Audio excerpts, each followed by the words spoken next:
Greetings, salutations. This is Notorious. I realize the Big Bad Fox is here to read you a poem. This one is entitled A Reason to Slow Down. This was inspired by Miles D.F. You'll see the link in the artwork now. For this ado, let's play some eardrums. Sorry, looking at something.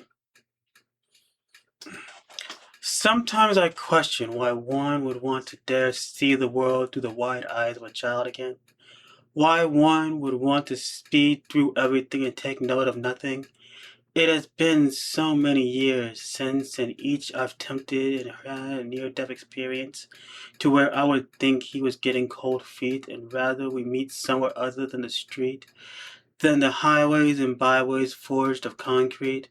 But as I wait for him, leaning upon the bars while straddling the seat, I begin to question if it's not him and it's me, if I'm the reason why he gets embarrassed, for I've gotten over many of my fears.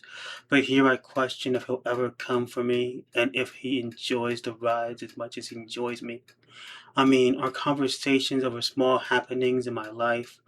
I know, silly to think that I, who used to embrace the chance, now loathe the idea of running anything down with such haste, and rather not waste any opportunity to sit back and wait.